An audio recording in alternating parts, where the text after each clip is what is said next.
السلام عليكم ورحمة الله وبركاته. الحمد لله نحمده ونستعينه ونستغفره ونعوذ بالله من شرور أنفسنا ومن سيئات أعمالنا.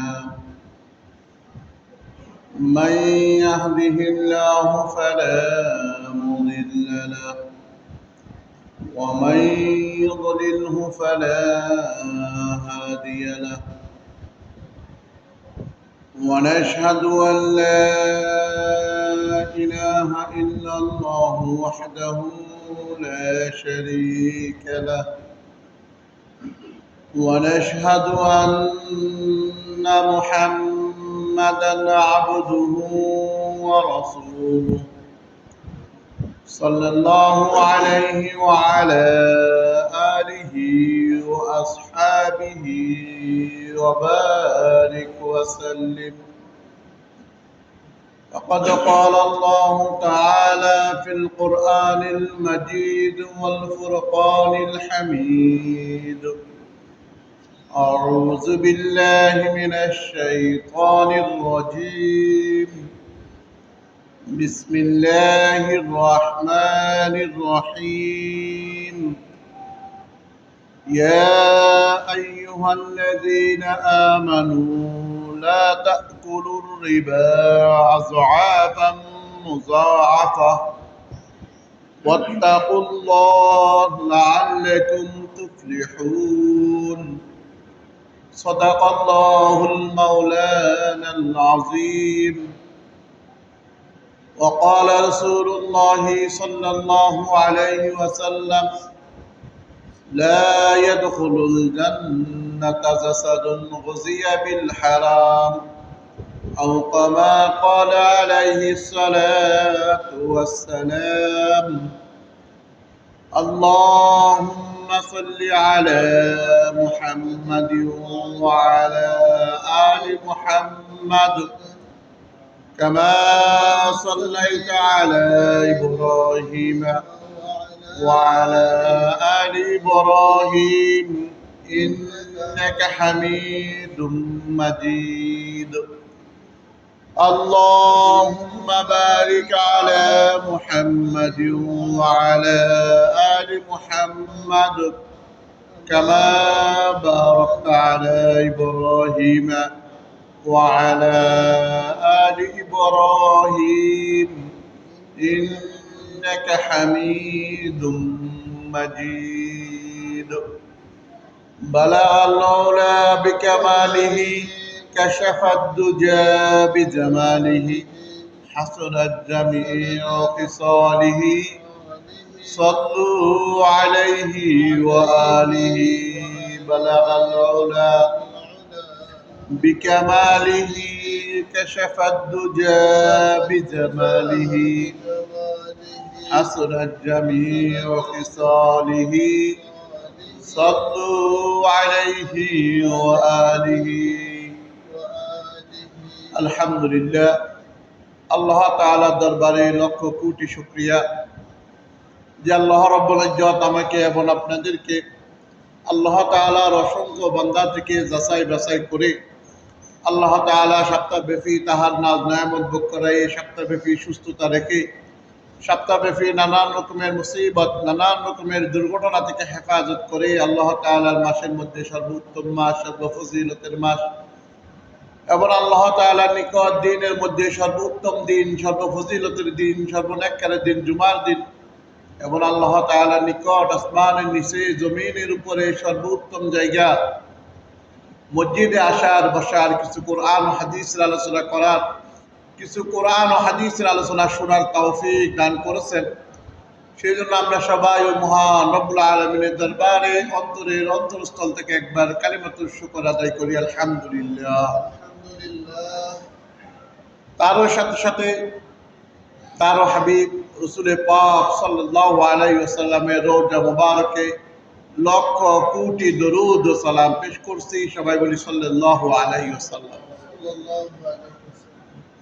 সম্মানিত মুসল্লিয়ানে কেরাম, আল্লাহ তাআলার অসংখ্য কোরআনের আয়াত থেকে একটি আয়াত তেলাওয়াত করেছি এবং আল্লাহ তাআলা রসুলের অসংখ্য হাদিস থেকে একটি হাদিস পাঠ করেছি।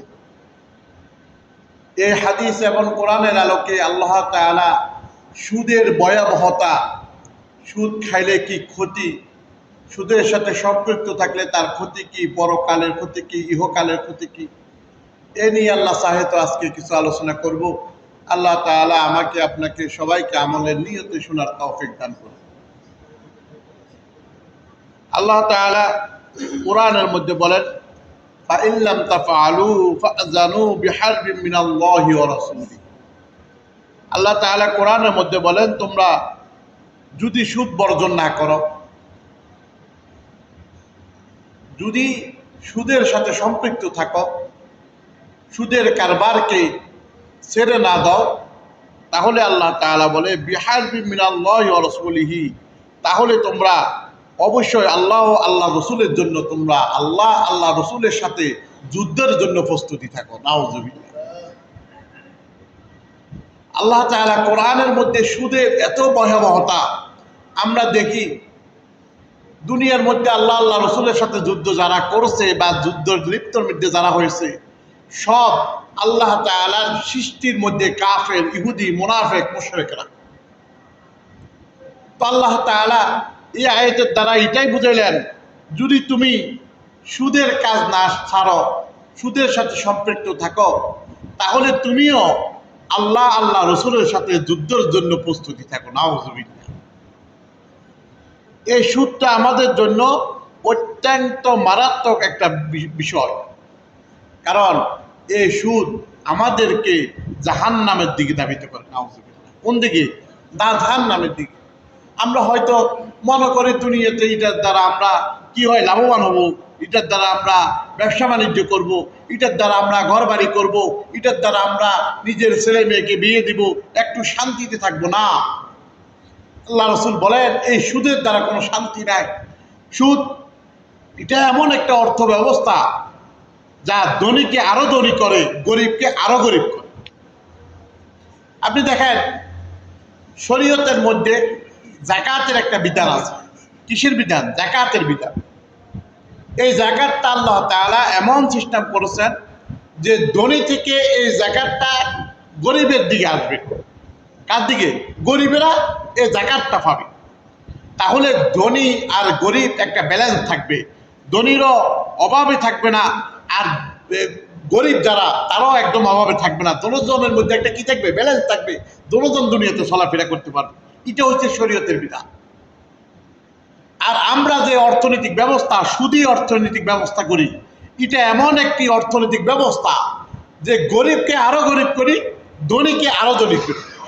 যেমন দেখেন, আমরা যে সমস্ত ধনী ব্যক্তিরা আছে, তারা সুদের হচ্ছে টাকা লই না, তারা সুদের হচ্ছে টাকা লাগায়। তারা সুদের হচ্ছে কি? টাকা লাগায়।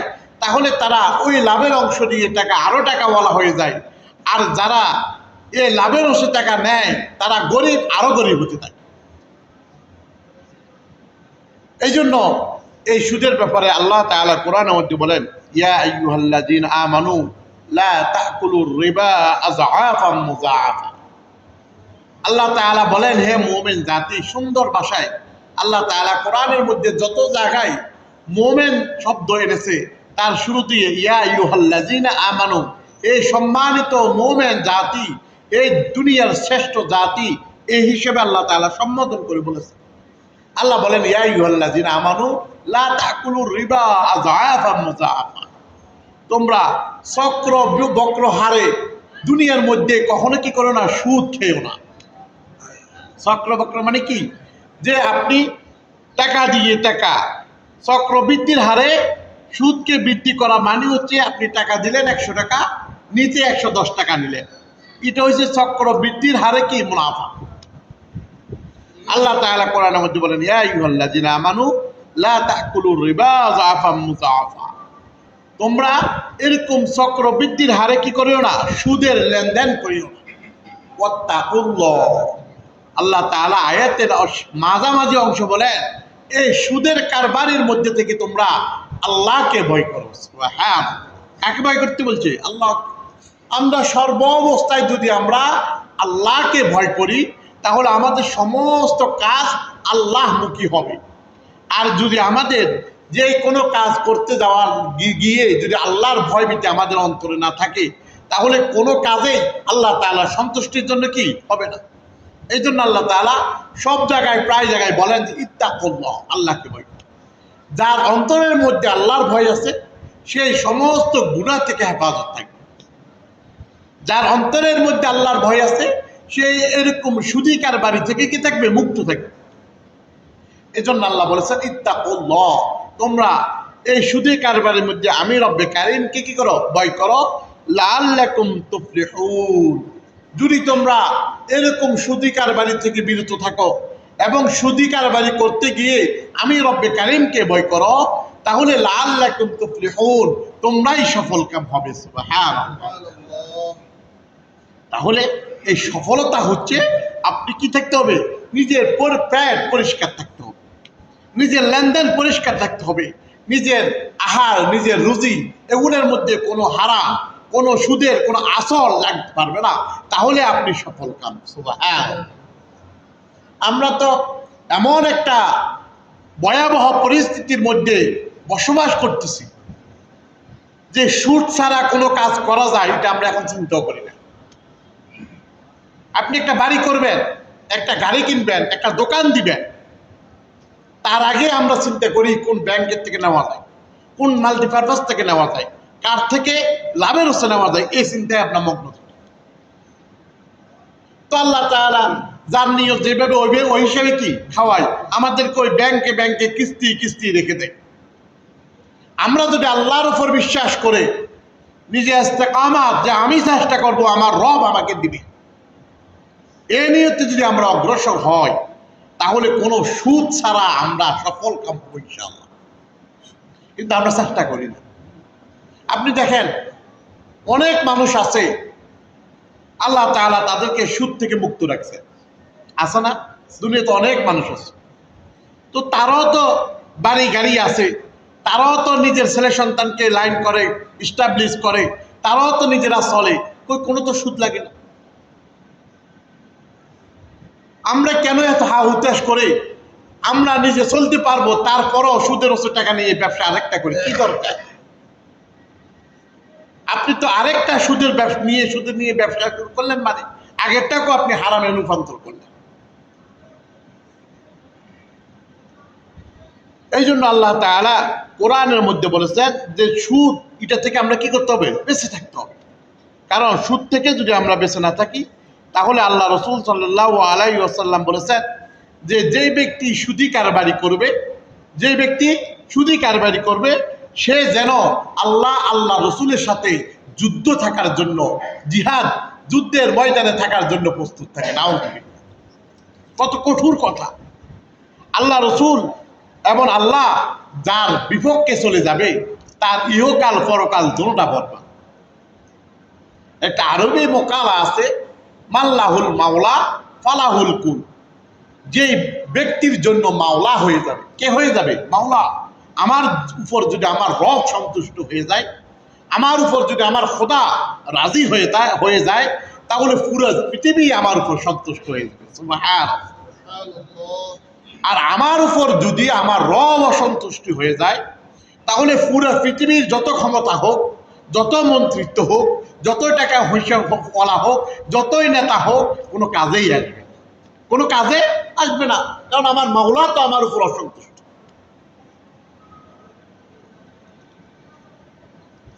মুফাসসিরে কেরাম বলেন যারা সুদের কাজ করে, সুদী লেনদেন করে, তাদের দুনিয়াবি 9টি ক্ষতি।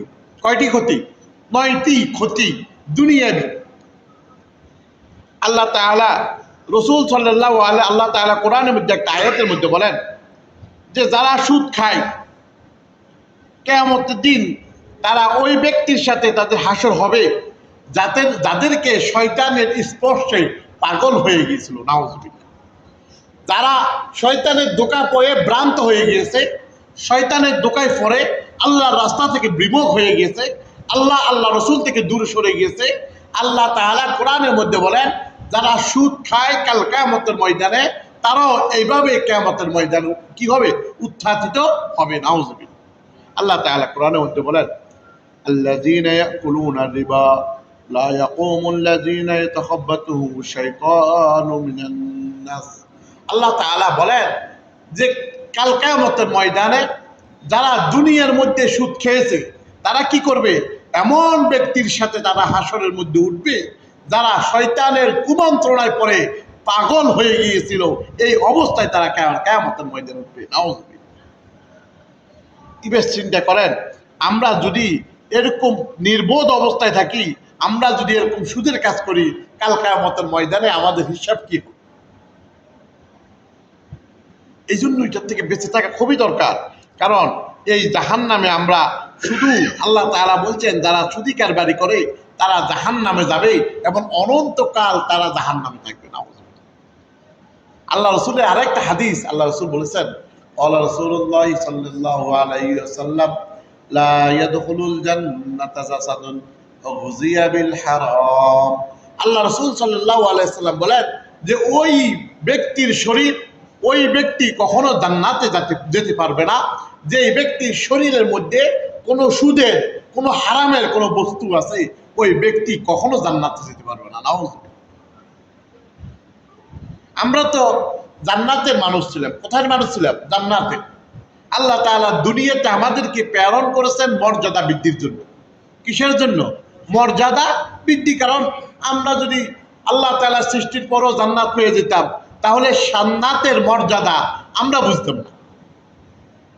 আপনি যদি সুখে থাকা অবস্থায় কোনো একটা পুরস্কার পান তখন এটা আপনাকে এত উপলব্ধি করবে না। আর যখন কোনো কষ্ট মেহনতের পরে, পরিশ্রমের পরে কারোর থেকে কোনো একটা পুরস্কার আপনি পান, তখন ওটার উপলব্ধি আপনি বুঝতে পারবেন যে এটার মহত্ব, এটার মর্যাদা কতটুকু। আল্লাহ তাআলা কোরআনের মধ্যে বলেন, ওয়ামান আদা ফাউলাইকা আসহাবুন নারি হুম ফিহা খালিদুন। আল্লাহ বলেন, ওয়ামান আদা ফাউলাইকা আসহাবুন নার, যারা নিষেধ করা সত্ত্বেও এরকম সুদি কারবারি করেছে, যাদেরকে কোরআনের আয়াত নাযিল হওয়ার পরও তারা কি করছে? এরকম সুদের কাজের সাথে সম্পৃক্ত ছিল, সুদের কাজের মধ্যে সহযোগিতা করছে, সুদের কাজের জন্য আহ্বান করছে, সুদের কাজের মধ্যে লেনদেনে সাক্ষী হয়েছে, এরকম তারা করে ফাউলাইকা ফিহা, আর তারা বলতেছেন ফাউলাইকা আসহাবুন নার, তারা কি হবে? জাহান্নামের সঙ্গী হবে, জাহান্নামের সাথী হবে, জাহান্নামের বসবাসকারী হবে। এবং তারা ওইখানে কতদিন থাকবে? বলতেছেন ফিহা খালিদুন, তারা ওইখানে অনন্তকাল থাকবে। নাউজুবিল্লাহ। এবার চিন্তা করেন, আমরা যদি এই সুদে কারবারি করি তাহলে দ্বিতীয় নম্বর হচ্ছে আমাদের সাজা হচ্ছে আমরা জাহান্নামে যাব এবং জাহান্নামে অনন্তকাল থাকবে। নাউজুবিল্লাহ। কয়টা কাজ? 2 নম্বর শাস্তি এটা, আমরা জাহান্নামী হব, জাহান্নামে অনন্তকাল থাকবে। আর 3 নম্বর আল্লাহ রসুল সাল্লাল্লাহু আলাইহি ওয়াসাল্লাম বলেন, যে ব্যক্তি সুদের কারবারি করবে, এই সুদের কারবারির মধ্যে 36টা শাস্তি আছে। কয়টি? 36টি। আর তার মধ্যে একদম সর্বনিম্ন যে গুনাহ, ওই গুনাহটা হচ্ছে মার সাথে জানা করার শামিল। নাউজুবিল্লাহ। সর্বনিম্ন গুনাহ মানে আপনি সুদের কারবারি করছেন, এই সুদের কারবারি করার দ্বারা আপনার আমলনামায় সর্বনিম্নের গুনাহ হবে নিজ মায়ের সাথে জানা করলে যে গুনাহ, ওই গুনাহ তার আমলনামার মধ্যে লিপিবদ্ধ করা হবে না। এটা হচ্ছে 3য় নম্বর গুনাহ, 3য় নম্বর ক্ষতি। 4র্থ নম্বর ক্ষতি হচ্ছে আল্লাহ রসুল সাল্লাল্লাহু আলাইহি ওয়াসাল্লাম বলেন, যে ব্যক্তি সুদের কাজ করবে, সুদি কারবারি করবে, সুদের টাকা নেবে, ওই টাকা যদি 1 টাকা পরিমাণ নেয়, 1 টাকা, তাহলে ওই 1 টাকা সুদের গুনাহ হবে 36টা জেনা করার গুনাহ। নাউজুবিল্লাহ। আমরা তো লক্ষ লক্ষ টাকা নিই, আবার বড় বড় কোটিপতিরা ব্যাংকের থেকে ঋণ নেওয়ার পর আর দেয় না, ওরা ঋণ খেলাবে। সুদের ওসে নেয়, আবার কি করে না? দেয় না। বড় বড় অনেক শিল্পপতি আছে তাদের হাজার হাজার কোটি টাকা এই দেশের সম্পদ তারা লুণ্ঠন করেছে।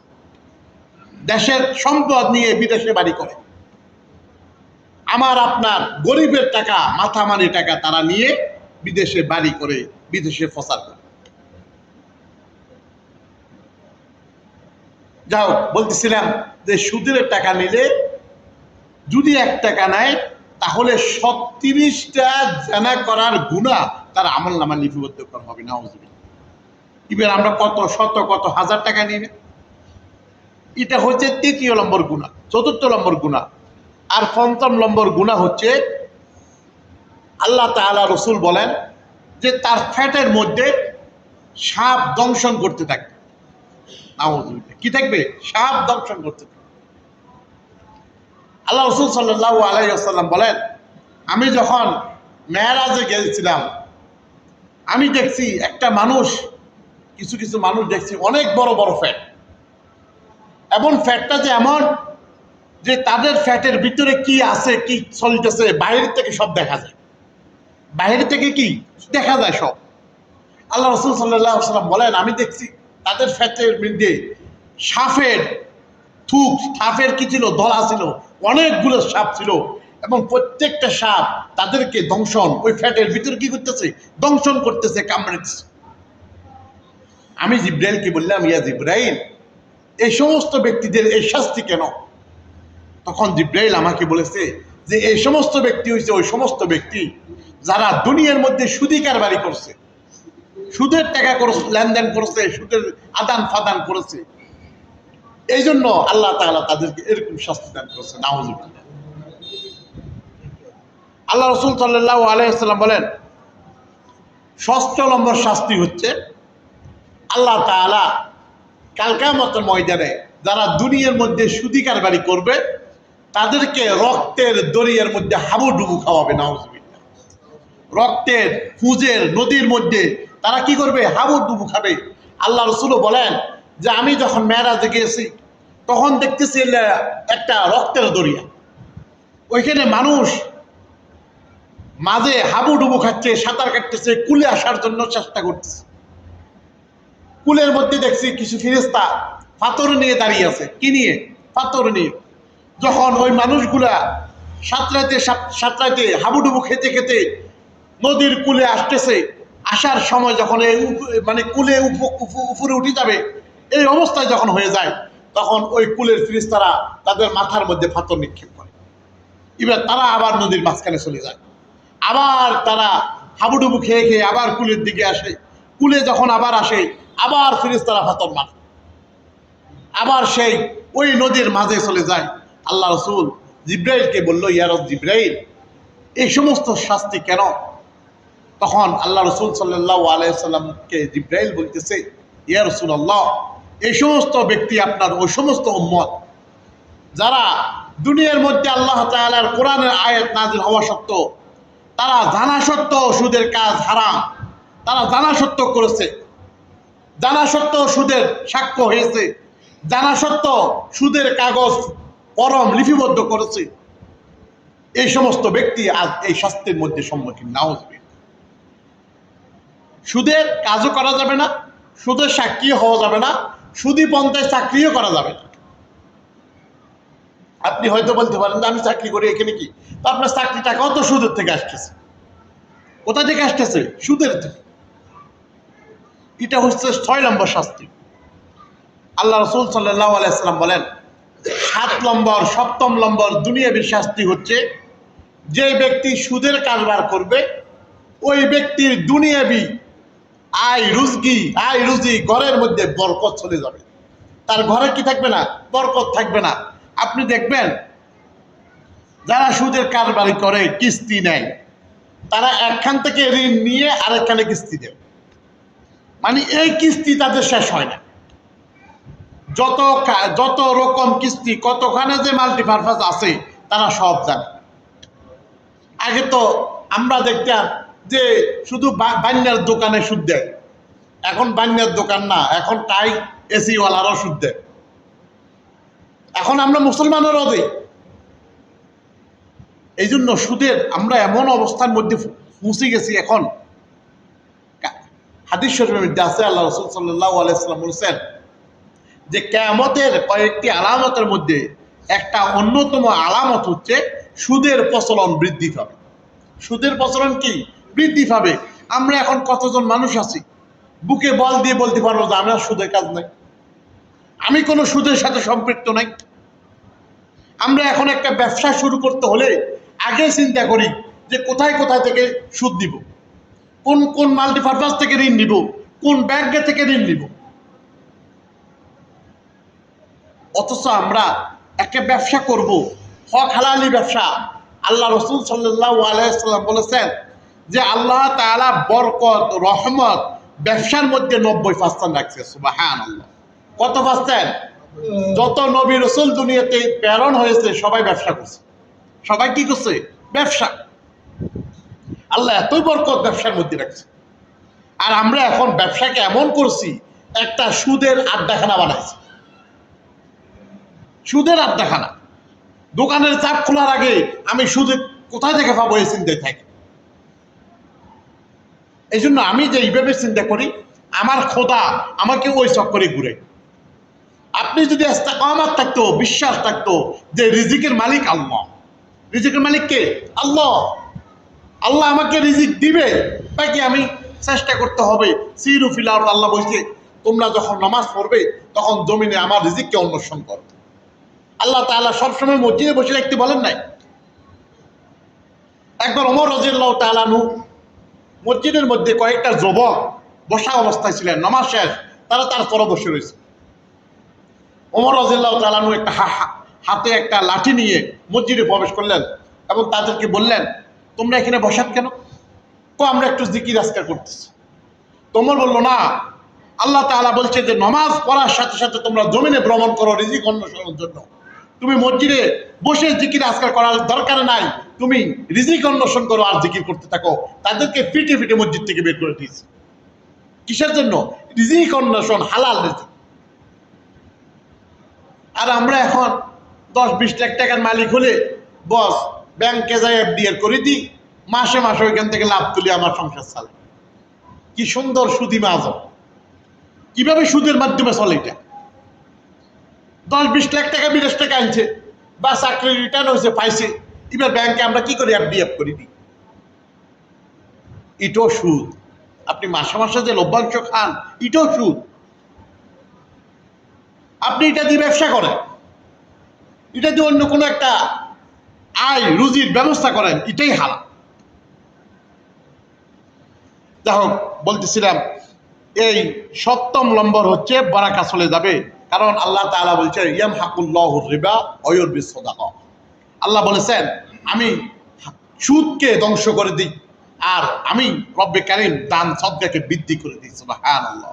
আপনি সুদ খাবেন, আপনার অর্থনীতি, আপনার বরকত আল্লাহ তাআলা দিনকে দিন কমাই দিবে। আপনার ঘরে শান্তি থাকবে না। স্বামী স্ত্রীর কথা শুনবে না, স্ত্রী স্বামীর কথা শুনবে না, ছেলে ফিতার কথা শুনবে না, ফিতা ছেলের কথা শুনবে না, বা আপনার মেয়ে বিয়ে দিচ্ছেন, মেয়ের জামাই আপনার মেয়ের কথা শুনবে না, তাদের ডিভোর্স হয়ে যাবে। কারণ ওই সুদের কারণে আপনার বরকত চলে গেছে। আল্লাহ তাআলা আমাকে আপনাকে সবাইকে সুদ মুক্ত জীবন যাপন করে আল্লাহ তাআলার ইবাদত বন্দেগী করার তৌফিক দান করুক। ওয়া মা তৌফিক ইল্লা বিল্লাহ। আসসালামু আলাইকুম ওয়া রাহমাতুল্লাহ। যারা ক্বাবলে জুমা পড়েননি ক্বাবলে জুমা পড়ুন।